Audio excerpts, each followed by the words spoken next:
I'm here. Been here the whole time. You probably just didn't know because I didn't speak. Or did you know? Was there maybe an awkward moment where you thought you should hear something, but then didn't? My hope was to use that intentional silence to convey a thought.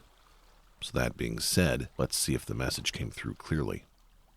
The thought is this: the vast majority of important communication isn't spoken. The Great Lakes offer us countless reminders of exactly that. When word of mouth became too slow in the bustling 1800s, we found legendary newspapers like the Chicago Tribune or the Kingston Whig-Standard taking up the task of circulating the printed word. When words aren't quite universal enough, the unspoken message of an echoing foghorn or a ringing buoy are pretty unmistakable. We can stop and imagine the sight of a keeper at one of the hundreds of Great Lakes lighthouses just standing on the shore and screaming words of warning at approaching ships. And with a brief laugh at the absurdity and the futility of such a thing, we begin to understand the importance of the soundless, wordless, priceless message that a Fresnel lens projects across the waters. Sometimes, when a message must get through, and a friendly, simple chat just isn't an option, we find ourselves having to get creative. Hello, and welcome, my Freshwater Friends, to episode 22 of the About the Water podcast, an exploration of high strangeness on and around the Great Lakes. Today, we coast silently along a winding Lake Superior bike path in Marquette, Michigan. Here, we'll receive a message which is silent, unspoken, and yet still echoes about the water.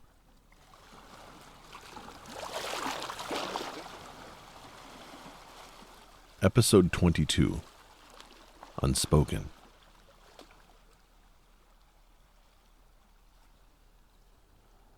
Alan was alone. Alan was far from home.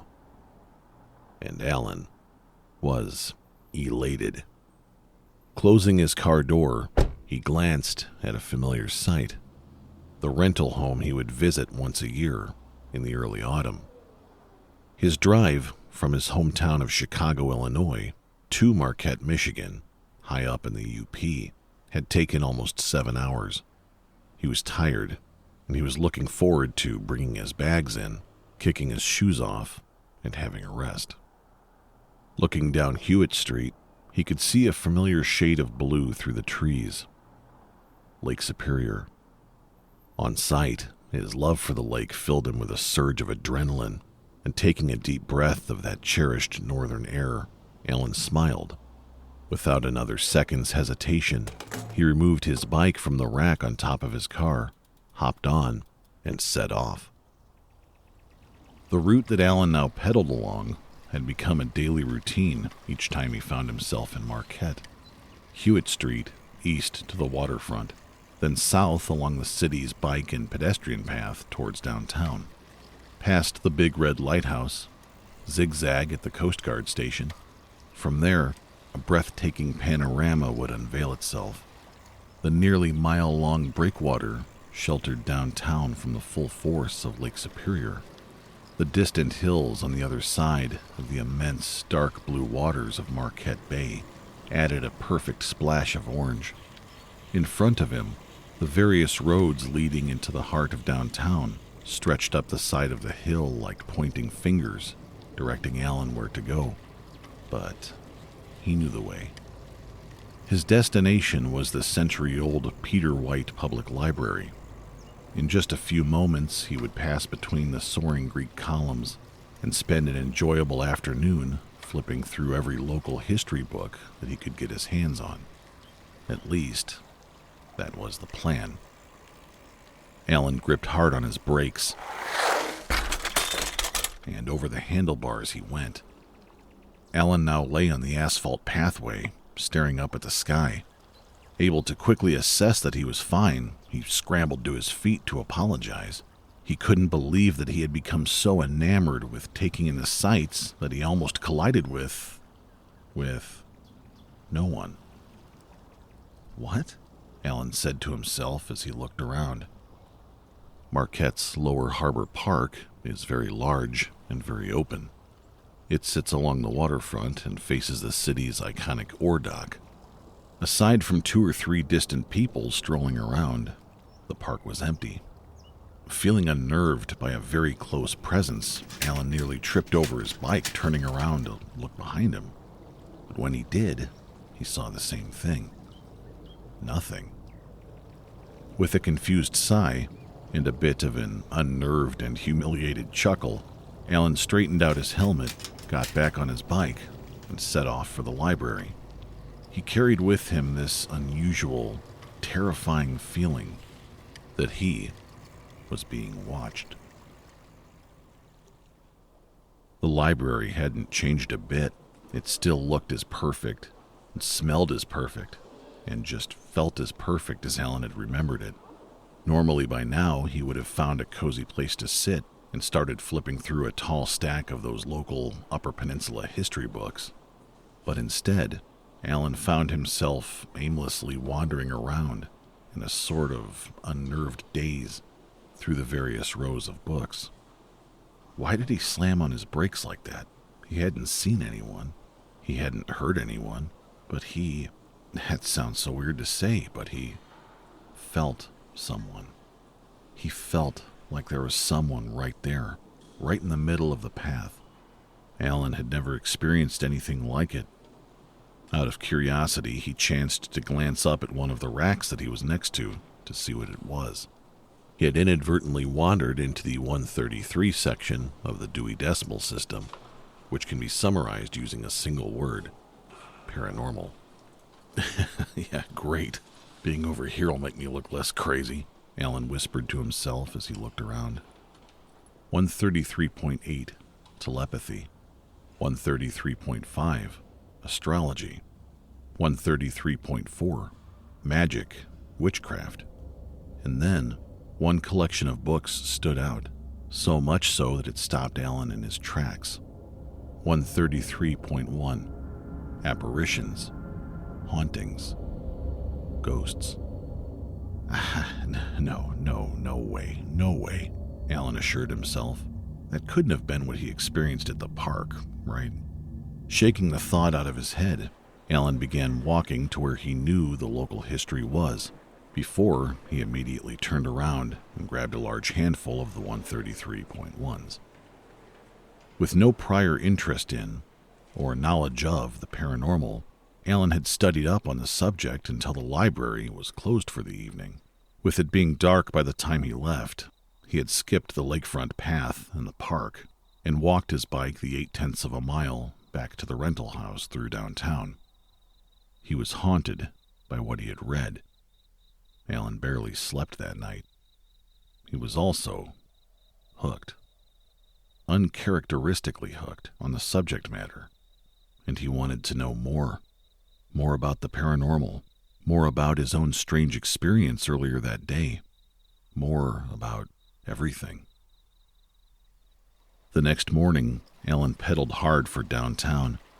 In his pocket, he had loaded up his iPhone's Notes app with every question of high strangeness that he could possibly think of, and now he was off to the library again to get answers. Admittedly, he found himself a bit tense when he approached the previous day's crash site, wincing as he drove over it. However, he felt absolutely nothing. Coming to a stop, Alan chained his bike to a nearby tree and set off on foot towards the center of the park. Obsessed with the strange feelings that he had experienced the day before, and increasingly certain that he had witnessed something paranormal, Alan sat down by the grass near the waterfront and began reviewing his notes from last night. As he did, Alan soon realized that he held in his hand one of the most popular tools in all of ghost hunting, a portable recording device, the voice recorder app on his phone. He had read about these things called EVPs, or electronic voice phenomena. Collecting EVPs was simple. One just activates some kind of audio recorder, asks questions, or speaks out to said spirit, and saves the recording. On playback, many have reported hearing words from said spirits. Words that are loud and spoken on the recording, but were completely inaudible to the naked ear at the time of recording. With a raised eyebrow and piqued interest, Alan offered a simple hello before pressing record and sitting silently. After a good 30 minutes had gone by, he laid down on the grass. Reaching into his pocket, he fished out the wireless earbud headphones so he could hear clearly, and he pressed play. What he heard, he will never forget. Waves. The occasional boat engine. A car horn here and there. And nothing else. No ghosts, no voices, nothing. Alan laughed as he removed his earbuds. What am I doing? The weirdness of the whole ordeal suddenly flooded Alan's mind with rationality. He wasn't a ghost guy. He didn't believe in this nonsense. The euphoria of having a free week and being up north must have just gotten the better of him. Standing up to return to his bike and head for the history section of the library this time, Alan pulled out his phone to text his wife, "I love you." With the glare of the sun, he opted to use the phone's dictate or voice-to-text feature to do so. Love you, comma, beautiful, comma, hope you're having fun, period. Fast to reply, Alan's wife texted him back with a simple question mark. What? What do you mean, what? He said to himself as he reread the last message he sent. It read, I love you, beautiful. Don't. We go. Don't. Hope you're having fun. Please come over, return, and back. Here. Yes, here. Cursing at the notoriously awful dictation on his phone, Alan pushed the button again and spoke. Sorry, comma, sweetie, period. Dictating to the phone, period. Double-checking his words before sending it this time, he reread his message. It said, Please back. Sorry, sweetie. I'm here. Dictating to the phone. Please come. We are leave. With an even louder curse at his phone, Alan deleted the message entirely and opted to type it out.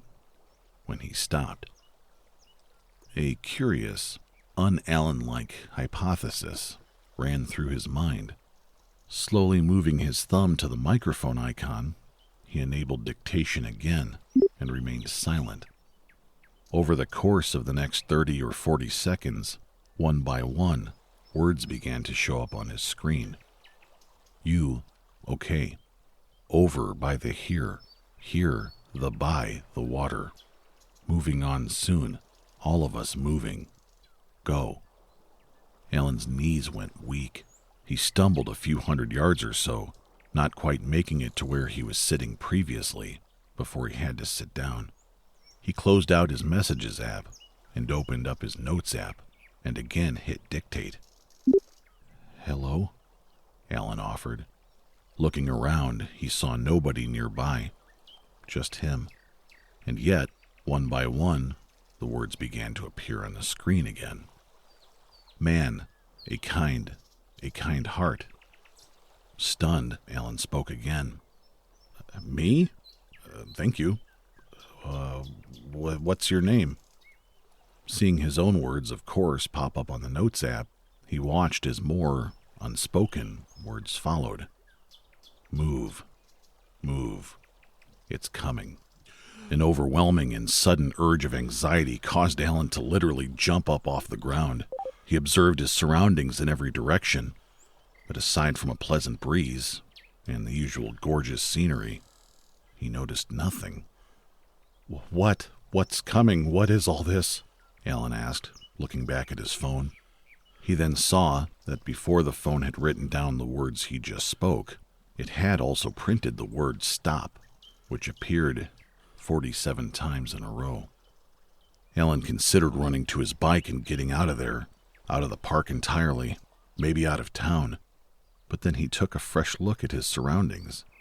This beautiful and open space in this beautiful and beloved town, along this beautiful and beloved lake. Alan knew this place. He was fine. Alan began to feel a wave of calm and serenity come over him.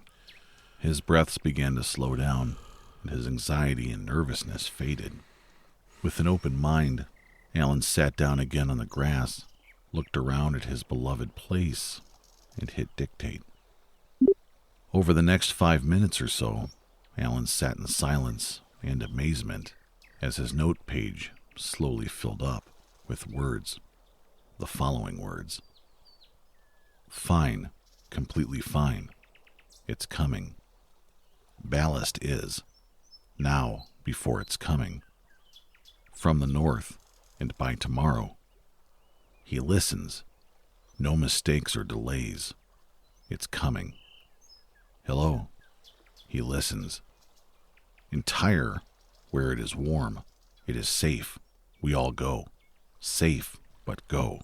We go, now. He listens. Kind heart. Kind heart. Goodbye. The Notes app, then seemingly receiving no new input, turned off dictation. Alan quickly turned it on again. He stayed in the park until almost sunset, and aside from his own words, the occasional, "Hello, is anyone there? Who is this?" nothing new was written. Alan's mind raced with questions. Right now, Alan was certain of only one thing. He could feel it. He was absolutely certain. He was completely alone. Over the following several days, Alan would stop at the park for significant lengths of time on his way to and from the library, each time with his Notes app open and dictation activated. However, he never again found himself feeling the slightest of strange feelings. He never again found himself receiving any kind of message. He did, however, find himself to be completely content back in the 900s section of the Dewey Decimal System amongst history and geography, never once again visiting the far other end, where the spirits lurk amongst the 133.1s.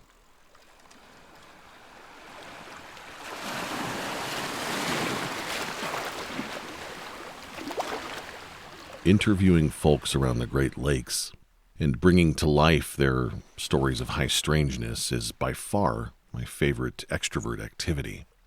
On the other hand, reflecting on the details of said experiences on a relaxed evening over a cup of coffee is my favorite way to unwind. It's my favorite introvert activity. Usually, this story, it feels like it carries with it a sense of urgency. It was years old by the time Alan shared it with me, but it still reads like breaking news. When it comes to collecting EVPs by using the dictate feature on a phone to capture an actual written word, that's nothing short of a game changer. Alan was completely unaware, but he's a pioneer in this field. It's just something that isn't done.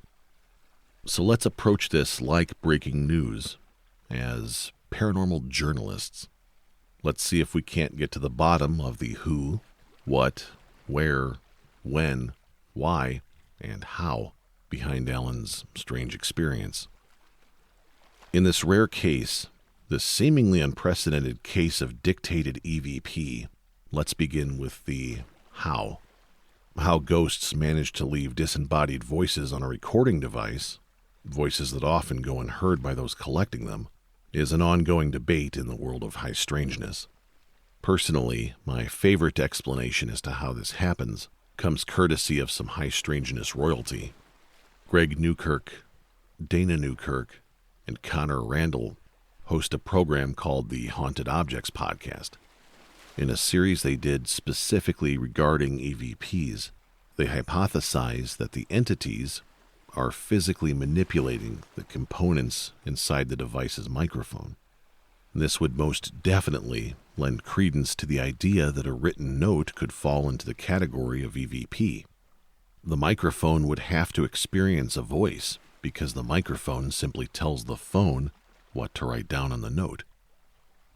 The most exciting element of all this, I find, is that with Alan's EVPs being written, it completely eliminates any chance of audio pareidolia, or us hearing what we want to hear, or what we've been conditioned to hear. Just like you can look at something that isn't a face and make a face out of it, we tend to do that with audio.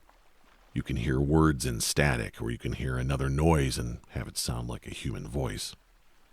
However, in Alan's case, the message is, in the most literal sense, right there in black and white. Having the actual text might be helpful when we try to decode it later. First, however, let's move into the most common inquiry that arises with any ghost encounter. Who was it? We find that oftentimes a look at the area's ghost legends can provide a lead. In this case, the nearest hauntings to the park tend to occur in two places. The first is inside room 604 at Marquette's historic Landmark Inn. It's known as the Lilac Room locally, and its visitors report consistent sightings of a woman in a floral gown. The other legend happens at the Marquette Harbor Lighthouse.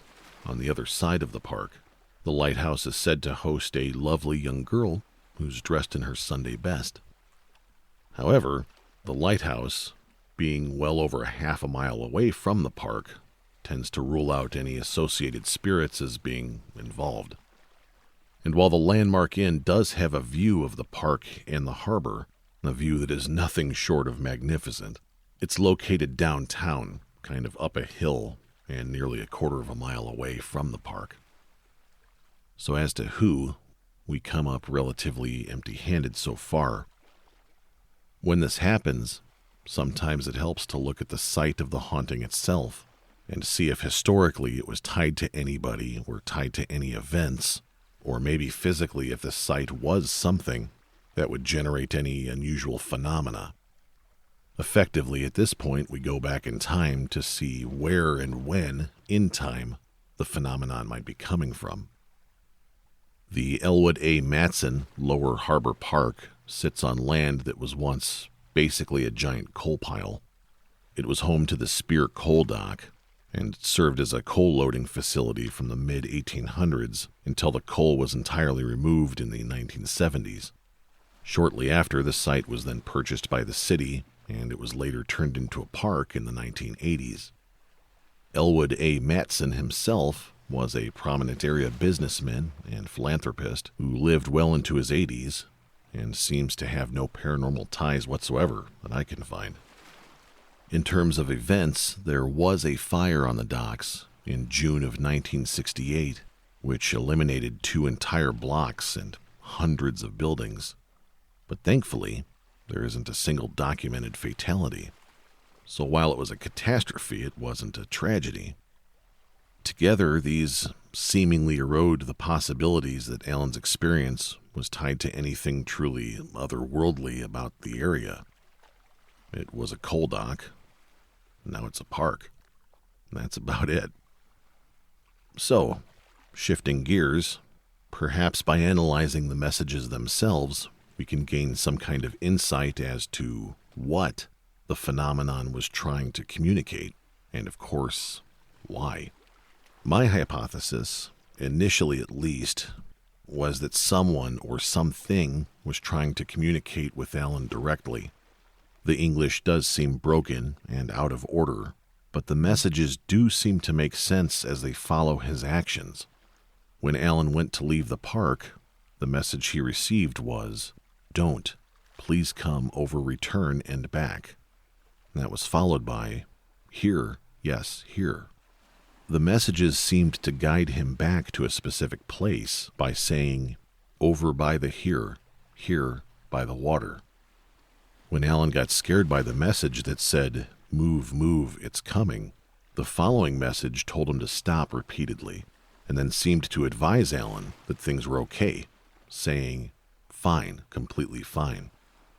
It also seems that the sender is aware of Alan, saying, "Man, a kind heart. He listens." It even goes so far as to announce its departure directly by saying, "Kind heart, goodbye." In contrast, Alan finds himself focusing on other elements of these messages. He believes that he was not an intended recipient, but rather a casual listener, that the messages weren't transmitted, so to speak, but rather it was broadcast. Alan also believes that, perhaps, there wasn't just one voice, but many. And if we take Alan's perspective, as well as the words that were said, we can set the scene in our minds and imagine a ship being loaded up right on that site in the path of an approaching Lake Superior storm. When we do that, all of these comments seem to fall into context. Messages like, "We go, please come, we are leave. Moving on soon, all of us moving, go. Ballast is, now, before it's coming." The word ballast is a pretty obvious reference to a ship, and also there are several references to leaving in order to avoid something. From the north, and by tomorrow. No mistakes or delays, it's coming. Entire, where it is warm, it is safe, we all go. Safe, but go, we go now, now. After looking at it from this perspective, I definitely think Alan is correct. It almost sounds like a crew talking amongst themselves, getting the ship ready to depart. This is usually the part where I say, however, so I'm going to. However, despite knowing the exact words that Alan received, with no room for error based on our own biases, the messages yield countless theories and absolutely zero answers, as tends to be the case when it comes to high strangeness. All that we do know for certain is that a message was sent, and it was received. As to why or how, the answer we can only assume will remain a mystery, known only to the sender, whoever, whatever, wherever, or whenever they may be. And with that, one final message for you. Thank you very sincerely for listening. Here's hoping that the notes and the photos and the recordings that fill your phone are as grand, beautiful, and enduring as our Great Lakes. I'll see you about the water.